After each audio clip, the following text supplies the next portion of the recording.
Karen cut my farm's water lines, so I made sure she paid for every drop. I never thought I'd have to deal with sabotage on my own property, but life has a funny way of throwing curveballs at you when you least expect it. This is the story of how my entitled neighbor tried to destroy my livelihood, and how I made sure she paid for every last drop of water she stole from me. Background. For context, I inherited my family's farm about 5 years ago after my dad passed away. It's not a massive operation, just 40 acres of decent land where I grow a variety of vegetables and have a small apple orchard. The farm has been in my family for 3 generations, and I grew up helping my dad tend to the crops. When he died, I left my office job in the city to come back and keep the family business going. It wasn't an easy transition, but I've managed to make it work. The property sits on the outskirts of a small town in the Midwest. Most of our neighbors are other farmers or folks who've lived in the area for decades. We all generally get along and help each other out when needed. That is, until Karen moved in next door about 2 years ago. Karen was a city slicker who bought the 5-acre property adjacent to mine. She'd made a fortune in real estate and decided she wanted a cute country house for weekend getaways. From day one, she made it clear she didn't understand or respect rural living. She complained about the smell of fertilizer, the sound of tractors in the morning, and the dust that occasionally blew onto her property. I tried to be a good neighbor. I adjusted my schedule to avoid using noisy equipment early in the morning on weekends when she was there. I even gave her fresh produce sometimes as a peace offering. But nothing seemed to satisfy her. The real trouble started this past spring when I began preparing for the growing season. In our region, we typically have decent rainfall, but I have an irrigation system set up just in case we get a dry spell. The water comes from a well on my property, with pipes running to different sections of the farm. It's not fancy, but it's effective and has worked for years. The first signs of trouble. One morning in April, I went out to check on my newly planted fields and noticed something strange. The soil in one section was bone dry, which didn't make sense because I'd turned on the irrigation system the night before. I followed the pipeline and discovered a spot where water was pooling on the ground. Upon closer inspection, I found that the pipe had been cut clean through. My first thought was that it must have been an accident, maybe something had fallen on it or an animal had somehow damaged it. I repaired the pipe and didn't think much more about it. But then it happened again a week later, in a different section of the farm. This time, I knew it wasn't an accident. The cut was too clean, too deliberate. Someone was intentionally damaging my irrigation system. But who would do that? And why? I decided to set up a couple of trail cameras near different sections of the irrigation system. These are the same type of cameras hunters use to track deer. They're motion activated and can capture images day or night. I figured if someone was messing with my water lines, I'd catch them in the act. For about a week, nothing happened. Then, while checking the camera footage one morning, I nearly dropped my coffee mug. There, clear as day, was Karen sneaking onto my property in the middle of the night, wire cutters in hand, deliberately cutting through my irrigation pipes. I couldn't believe it. Why would she do this? What could she possibly gain from sabotaging my farm? I was angry, but I decided to confront her directly before taking any other action. The confrontation. I waited until the weekend when I knew she'd be at her country house. I walked over, knocked on her door, and when she answered, I calmly showed her the photos I'd printed from my trail camera. "Karen, can you explain why you're on my property cutting my water lines?" I asked, keeping my voice level despite my anger. Her face went through a series of expressions: surprise, guilt, and then, astonishingly, indignation. "Those pipes are stealing water that should be coming to my property," she said, crossing her arms. "I've noticed my well isn't producing as much water lately, and it's obviously because you're taking more than your fair share." I was dumbfounded. "That's not how wells work, Karen. Your well and mine tap into different parts of the aquifer. Me using water doesn't take any away from you." "Don't lie to me," she snapped. "I've done my research. We're on the same water table, and you're depleting it with your excessive farming. Besides, your pipes run too close to my property line." I tried to explain that the irrigation system had been in place for decades, was entirely on my property, and that her water issues, if she was even having any, were unrelated to my farm. But she wasn't interested in reason. "I don't care about your explanations," she said. "This is affecting my property value.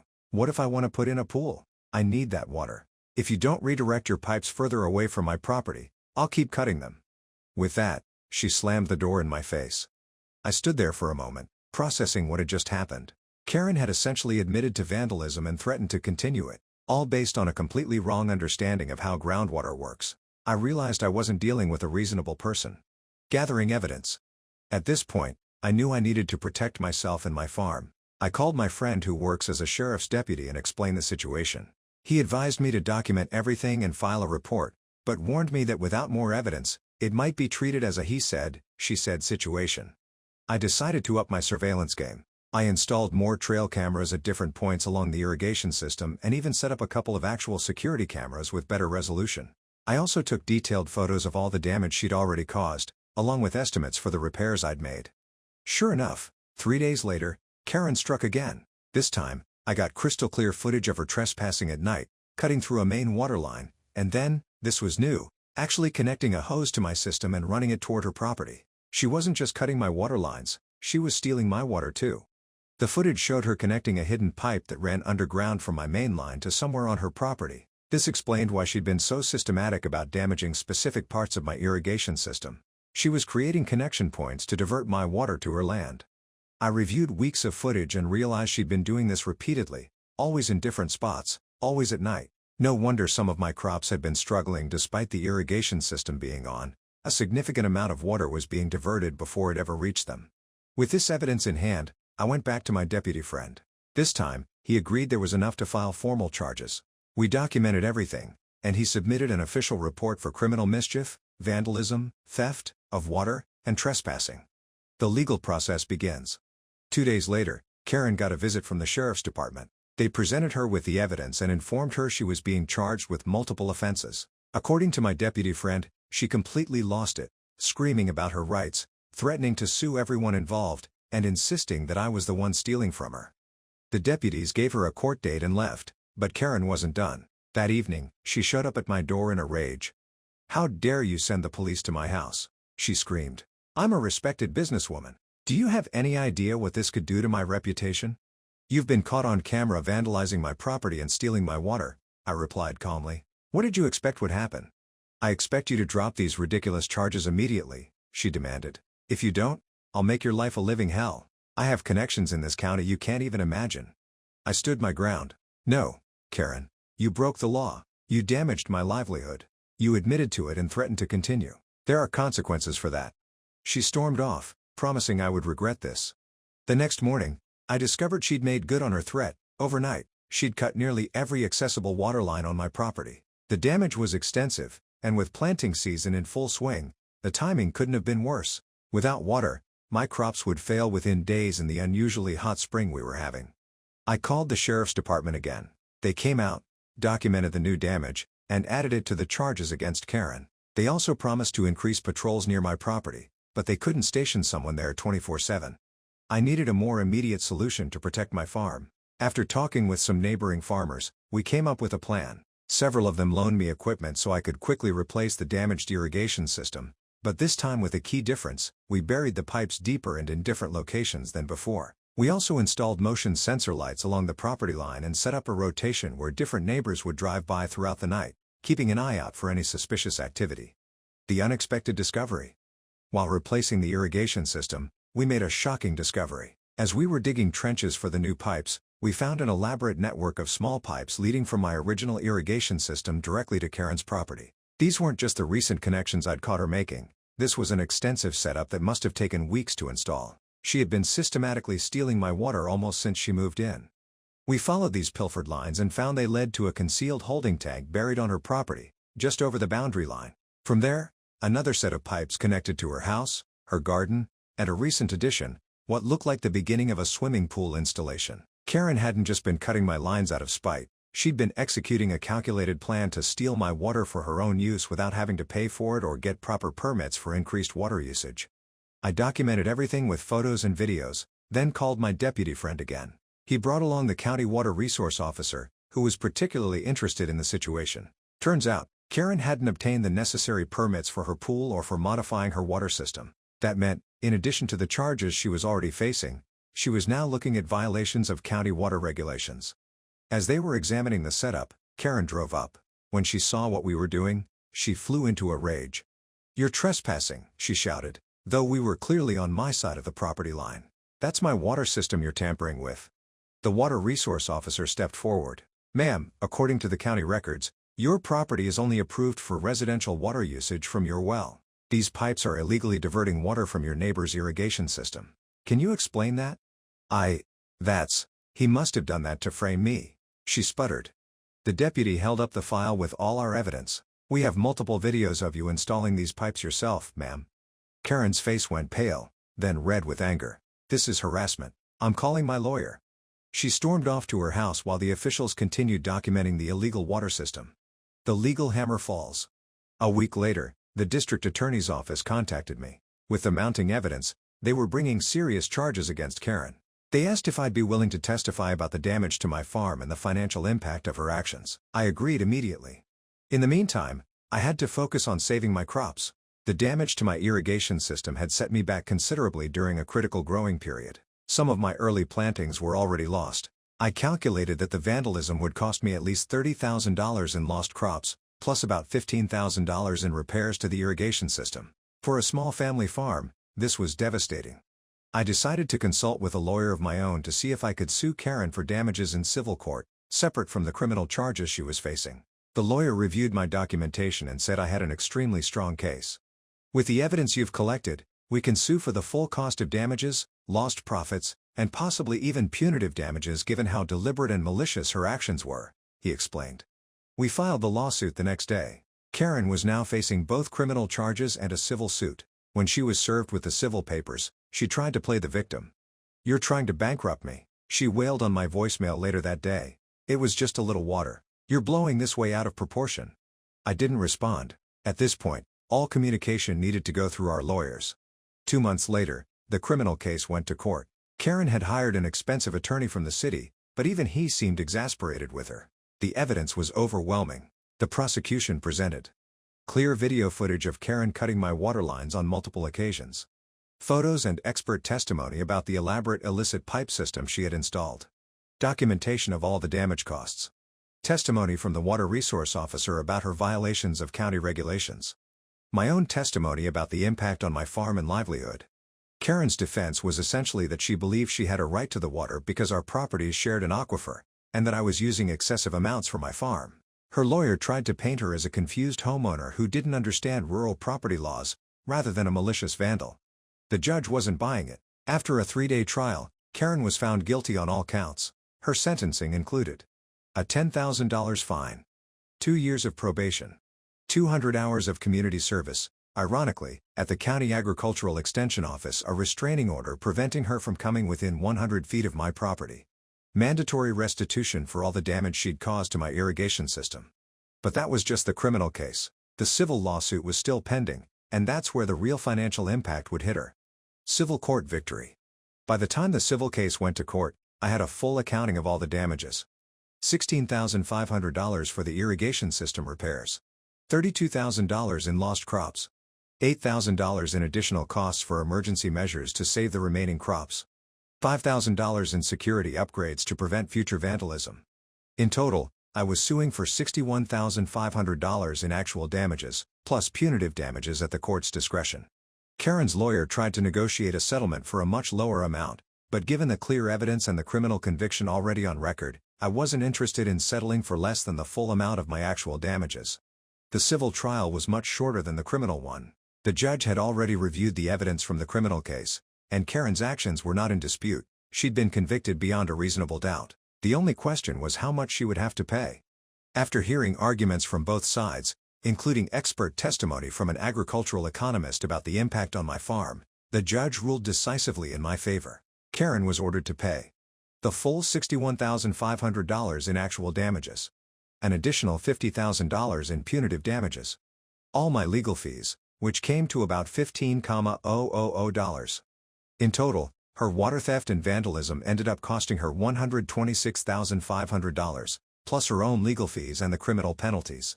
When the judgment was read, Karen burst into tears in the courtroom. "I can't afford this," she cried out. "It will ruin me."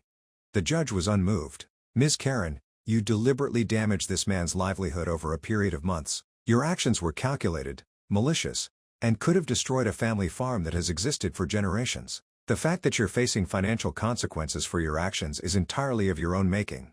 The aftermath. Karen tried to appeal both the criminal conviction and the civil judgment, but was unsuccessful in both cases. Eventually, she was forced to sell her cute country house to pay the damages. I heard through the grapevine that she had to take out a second mortgage on her main home in the city as well. As for me, I used the money to not only repair my irrigation system but to upgrade it with better technology that would use water more efficiently. I also installed a comprehensive security system around the entire property, just in case Karen or someone like her ever got ideas about trespassing again. The most satisfying part came about a year later, when I received a notice from the county. Karen's property had been purchased by a young couple who wanted to start their own small organic farm. They reached out to me asking for advice, and I was happy to help them get started. Where Karen had seen only a weekend playground, they saw a chance to build something meaningful and sustainable. Lessons learned. This whole ordeal taught me several important lessons. 1. Document everything. Those trail cameras saved my farm too. Know your rights as a property owner. Don't try to handle serious legal issues without proper authorities involved. Or, even when someone is clearly in the wrong, the legal process takes time. 5. Sometimes, justice does prevail. Most importantly, I learned that when someone messes with your livelihood, it's not petty to make sure they face the full consequences of their actions. Karen didn't just cut some pipes, she tried to destroy something that had been in my family for generations, all for her own selfish gain. In the end, she paid for every drop of water she tried to steal, and then some. And I sleep better at night knowing that my farm is secure and will continue to thrive for years to come. I still don't understand what Karen was thinking. Did she really believe she could just help herself to my water and face no consequences? Did she think that being wealthy and from the city put her above the law in our small rural community? Whatever her reasoning, she learned the hard way that actions have consequences, no matter who you are. As for me, I'm just glad to have my farm back on track. The fields are green, the irrigation system is working better than ever, and this season's crops are looking promising. And every time I turn on that water system, I can't help but smile, knowing that Karen paid for every last drop. Update: 2 years later, Karen's final revenge attempt and my farm's incredible turnaround. It's been just over 2 years since the court ruling against Karen, and I thought it was time to share an update on how things have played out. A lot has happened, including one final desperate attempt by Karen to get revenge, and some surprisingly positive developments for my farm. Collecting what was owed. First, let me address the question many people asked about whether I actually got the money Karen owed me. The short answer is yes, but it wasn't straightforward. After the judgment, Karen initially tried to avoid paying by claiming she didn't have the funds. My lawyer explained that this was a common tactic, and we needed to be persistent. We filed for a judicial lien on her properties, which meant she couldn't sell or refinance them without paying me first. Karen's country house sold quickly, bringing in about $85,000 of what she owed me. For the remaining balance, we had to go back to court for a debtor's examination, where she was legally required to disclose all her assets under oath.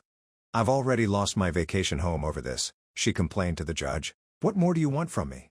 The judge was unmoved. "Ms. Karen, you still owe a significant portion of a legally binding judgment. Mr. OP is entitled to payment in full." During this examination, we discovered she had about $30,000 in a savings account she hadn't disclosed and a luxury SUV worth about $45,000. The judge ordered her to liquidate these assets to satisfy the remainder of the judgment. By the 6-month mark after the court ruling, I had received the full amount. My lawyer told me this was unusually quick for such a large judgment, but the solid evidence and Karen's hidden assets had worked in my favor. Karen's final revenge attempt. I thought that would be the end of my dealings with Karen, but I was wrong. About a year after the judgment, I started hearing from suppliers that someone was calling around, claiming my farm was going out of business and that I couldn't pay my bills. At first, I brushed it off as gossip.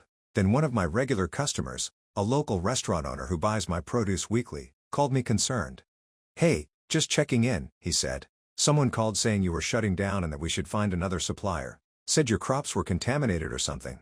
This was serious. If rumors like that spread, it could destroy my business. I asked who had called, but he didn't know the name, just that it was a woman who claimed to be looking out for local businesses. I had a strong suspicion it was Karen, but I needed proof. I asked several of my business contacts to record any future calls about my farm. Sure enough, 2 weeks later, a local grocery store manager recorded a call from a woman warning that my farm was using illegal pesticides and was under investigation. I took the recording to my lawyer, who confirmed it was Karen's voice. We filed for a cease and desist order, and I also reported her to the police for harassment and defamation. When confronted with the evidence, Karen didn't even deny it. "He destroyed my life," she told the officer. "I was just telling the truth about his failing farm." Because she was still on probation from the original case, this violation had serious consequences. The judge revoked her probation and sentenced her to 90 days in county jail. Additionally, he extended the restraining order to prohibit any contact with me, my farm, or my business associates, direct or indirect. The day she reported to jail, I received a certified letter from her. My lawyer advised me I could legally open it since it had gone through proper channels. Inside was a short note. "You won. I'm done fighting. I've learned my lesson. Please just leave me alone now." I never responded. There was nothing left to say. I just wanted her out of my life for good. The farm's transformation. Now for the positive part of this update. Remember how I mentioned using the money to upgrade my irrigation system? That turned out to be one of the best decisions I've ever made. The new system reduced my water usage by almost 40% while actually improving crop yields. I installed moisture sensors throughout the fields that provide real-time data, allowing me to target irrigation precisely where and when it's needed. This not only saved water but also reduced issues with plant disease and pests that thrive in overly damp conditions. With the security upgrades, I now have cameras covering the entire property, motion sensors along the boundaries, and a system that alerts my phone if there's unusual activity. I haven't had a single case of vandalism or theft since installation. The young couple who bought Karen's property, Alex and Jamie, have become good friends and business partners. They decided to focus on growing specialty herbs and heirloom vegetables that complement rather than compete with my crops. We now share equipment, labor during busy seasons, and even co-market our products as neighboring farms with a joint CSA program. "We never could have gotten started without your help," Alex told me recently. "When we heard about what happened with the previous owner, we were worried you might not want new neighbors. The difference is you asked instead of took," I replied. "Respect goes a long way out here." Unexpected recognition. Perhaps the most surprising outcome of this whole ordeal came last fall, when I was contacted by the state agricultural department. They'd heard about my water-efficient irrigation system. Apparently Alex and Jamie had mentioned it during a grant application, and wanted to feature my farm in a case study on sustainable farming practices. The case study led to a small grant to further improve my water conservation efforts. I used it to add a rainwater collection system to my barn roofs, providing additional water reserves for dry periods. This past growing season was one of the driest on record, yet my farm produced its best yield ever while many others struggled. The local newspaper ran a feature article about the farm's transformation, and orders for my produce have increased so much that I've had to hire 2 full-time workers to help keep up. I'm now making about 65% more income than before the whole Karen incident. Legal legacy. One unexpected outcome that might help others in similar situations. My case has actually been cited in 3 other local property disputes involving water rights. My lawyer tells me that the detailed documentation I maintained has become something of a template for how rural property owners should protect themselves. The county sheriff's department even asks me to speak occasionally at community meetings about the importance of security cameras and documentation when dealing with property disputes. Deputy Mike, who helped me through the original case, jokes that I should start a security consulting business on the side. "You're the only victim I've ever seen who turned a property crime into a farm upgrade, a business expansion, and a community education program," he said during one presentation. Talk about making lemonade when life hands you lemons. Moving forward. I sometimes think about how differently things could have gone if I hadn't installed those first trail cameras, or if I'd tried to handle everything on my own instead of getting the proper authorities involved. Karen might have succeeded in destroying my farm, or at the very least, caused damage I couldn't recover from. Instead, I'm in a better position than ever. The farm is thriving, I've made valuable community connections, and I've even been able to help others protect their property rights. The legal process wasn't quick or easy, but standing my ground was absolutely worth it. I didn't just protect my farm, I improved it. I didn't just stop a bully, I created a system where her actions became opportunities for growth. Last month, I finally removed the last of the old, damaged pipes that had been part of the original irrigation system. As I dug them up, I realized they were a physical reminder of a difficult chapter in my life that was now closed for good. I'm not one to dwell on the past, but I do believe in learning from it. The main lesson I've taken from this whole experience is simple. When someone tries to take what's yours, don't just defend it. Use that challenge as an opportunity to make what you have even better. My dad used to have a saying, "The best revenge isn't getting even, it's living well." I think he'd be proud to see how his farm is thriving today, and how the person who tried to destroy it ended up making it stronger than ever. As for Karen, I heard she moved to another state after serving her jail time. I genuinely hope she's found peace and learned something from all this. But either way, I'm not worried about her anymore. I've got crops to tend, a business to run, and a future to build. One that's looking brighter than ever. The next one is entitled People Story. For context, I, 26F, come from a Catholic family, but my parents decided not to raise me and my siblings as such, my father due to a crisis of faith he had years ago, and my mother because she hated practicing it. We were all baptized, for our grandparents' sakes, but nothing beyond that. We never prayed, didn't have any first communions and didn't read the Bible. I didn't even set foot in a church until I was 14. I'm very grateful for that upbringing. Today, I'm agnostic, and I don't have a great relationship with the church. My husband's family is also Catholic, but he doesn't practice it. Our first child was born earlier this month, and we decided to raise him without religion. Neither of our extended families cared much, but we've been having some trouble with a few people over it.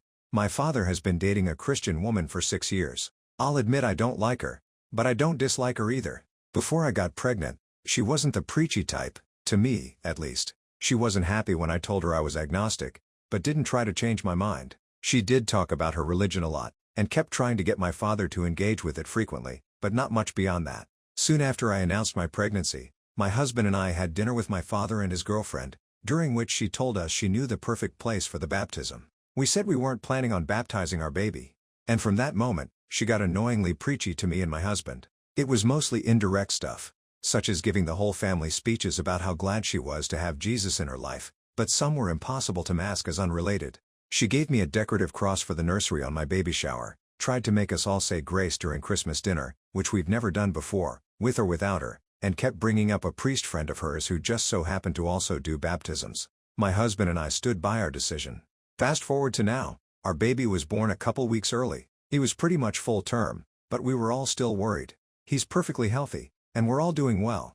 Yesterday, my father and his girlfriend came over to see the baby. While I was telling them about my labor and how it was at the hospital, she told me she had been praying for us the whole time, and that we should all praise Jesus for giving us such a beautiful blessing as my son. Unrelated to her previous preachiness or not, I lost whatever patience I had. I said, you know what? I'm done. The more you talk about Jesus and religion and whatever, the less you'll see my child. She was quiet the rest of the visit. After they left, my father called me. He told me he understood I was frustrated, but I shouldn't have been so rude to his girlfriend. He told me her intentions were pure, and she was only behaving like this because of how important religion was to her. I don't think I'm in the wrong for my feelings, but I am worried I was too rude.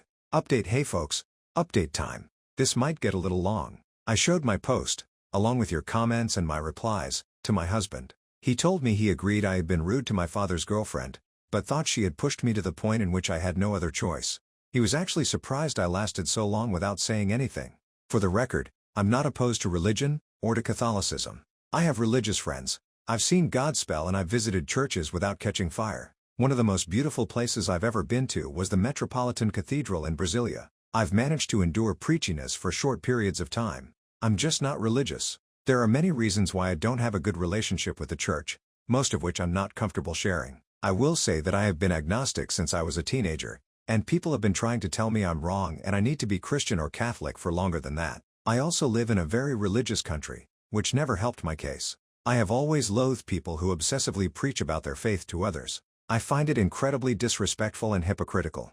I wouldn't run around telling people what I think as an agnostic, and I expect my acquaintances to do the same. Sometimes, you need to be an asshole to get your point across. I wish I'd understood that sooner. I think I downplayed how stressful it was to deal with my father's girlfriend's behavior during my pregnancy. Everything happened a lot quicker than I expected. On Monday, my older brother informed me our father and his girlfriend had told him about what happened, apparently expecting him to take their side. He took mine, and they ended up having a short fight. I decided to sort this out with my father before it also extended to my sister. A couple days ago, my husband and I called my father and his girlfriend to talk about the subject. I told her that as much as I appreciate how much she seems to care about our son, both me and my husband are uncomfortable with the way she's been trying to push her faith onto our family. We don't want to raise our son, as well as any other kids we have in the future, with religion, and we expect the people who will be part of his life to respect that.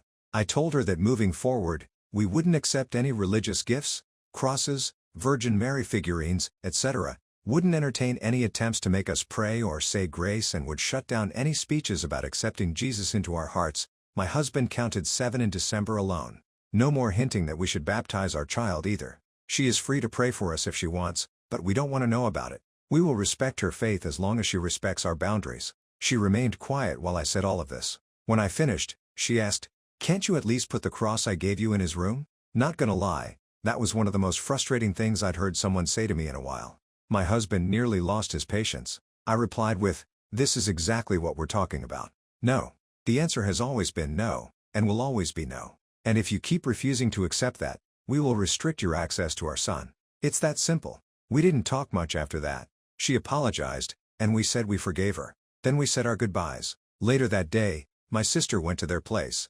And she said my father's girlfriend was very quiet and seemed upset. My father called me on his own yesterday, and we talked a little more about this. He did try to defend his girlfriend a bit, and if I had a coin for every time he said it's just how she is, I'd be very rich, but he mostly focused on apologizing to me. I accepted it. His girlfriend also texted me with another apology. She sounded more sincere this time. I told her I don't want her to think I'm doing this out of disrespect for her religion. I simply don't share her beliefs. She told me she understood.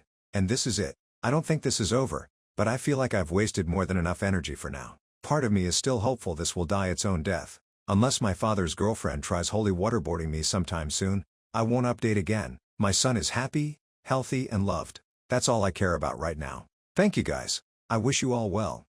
Are you hungry for more slices of stories? Don't forget to subscribe and hit the bell to never miss out on any videos. See you tomorrow at Story Slices.